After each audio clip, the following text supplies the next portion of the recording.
8:55 Eastern Time, and Columbia and its affiliated stations bring you Elmer Davis and the news.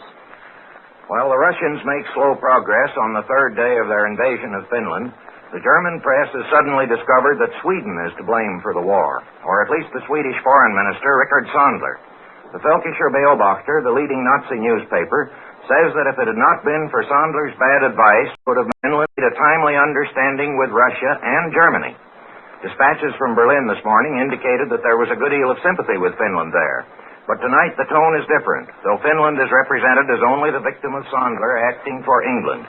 The newspaper Berlin Zeitung says that Sandler worked in Finland for England's interest and never lost a chance to show his antipathy to Germany.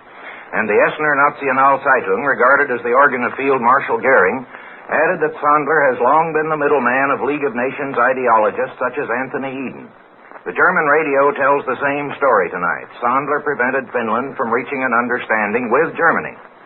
Now, in a totalitarian country, this sort of thing does not happen by accident.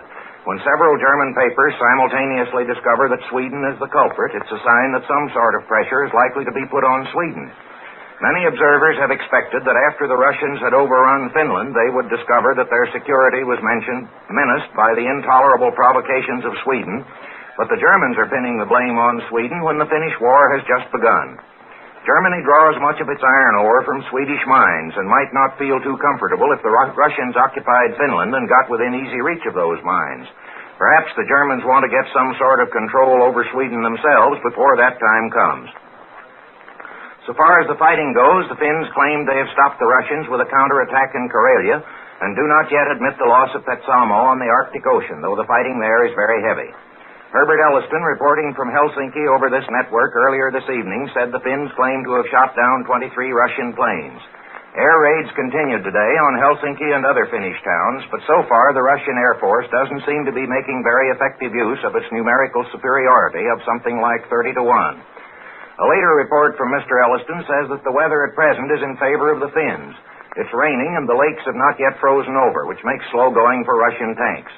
There have been reports today that at several points the Russians attempted to drop troops behind the lines by parachutes, one of their favorite peacetime maneuvers, but that such attacks were repulsed. The stooge governed the Finnish communists at Terioki, just inside the border, has signed a treaty of friendship and mutual assistance with Russia. In the treaty, everything is ceded to Russia that the real Finnish government refused to give up. The Hanga naval base, the fortified frontier, and all the rest of it. And the Russians, of course, recognize this group as the government of Finland. Mr. Elliston reported that the Finns say that not a single member of that group had been in Finland for 20 years till they came in behind the Red Army. That may be an exaggeration, but certainly its president, Otto Kusinen, has long had a good job in Moscow. In Washington, President Roosevelt urged a moral embargo on the sale of war materials to nations which bombard and machine-gun civilians. This was specially addressed to American airplane manufacturers, who have sold about $1 million worth of goods to Russia this year. The movement for the recall of our ambassador from Moscow as a gesture of protest, which Mr. Warner reported from Washington earlier this evening, was supported tonight by former President Hoover in a statement from Palo Alto.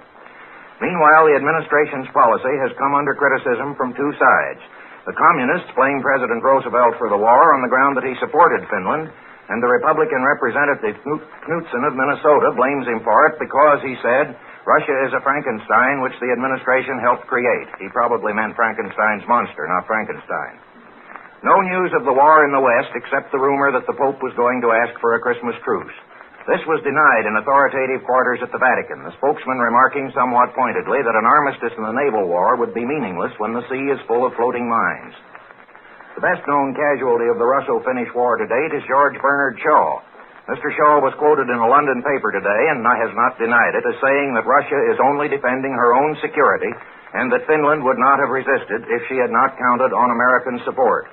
No man has written more eloquently than Shaw in the past in defense of truth and of the freedom of the human spirit. If what he says now about Russia and Finland is true, then all the best of what he's been telling us for the last 50 years is false, or vice versa. This is the Columbia Broadcasting System.